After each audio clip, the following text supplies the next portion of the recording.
If you're really serious about breaking your addiction to nasal ingestion of you know what, then you have to apply specific techniques for this specific substance.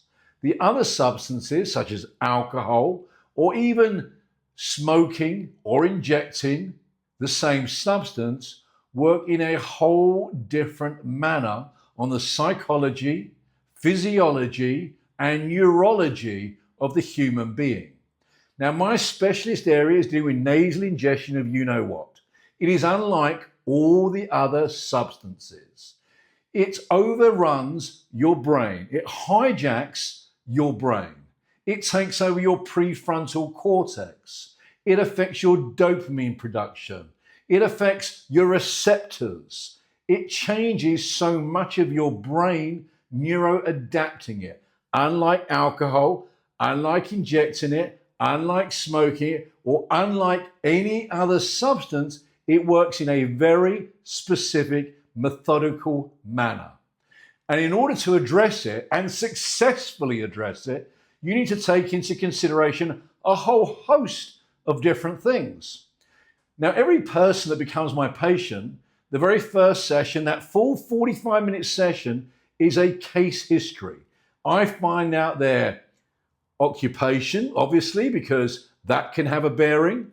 Whether they have children, that can have a bearing. Whether they're in a relationship, whether their partner uses. Do they use on their own or with a partner?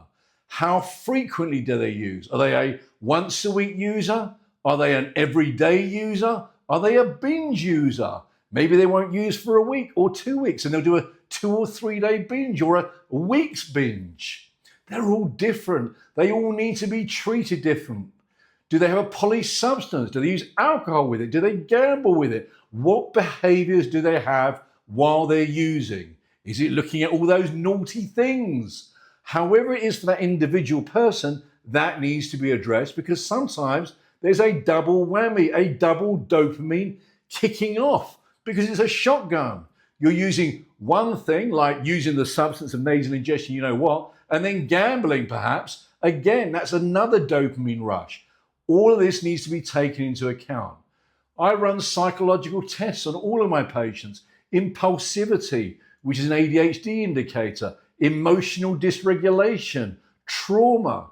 Only after I gather all that information do I sit and I spend 3 to 4 hours tailoring, individualizing, writing specifically for every patient what they require. You cannot use a one-size-fits-all. If you're serious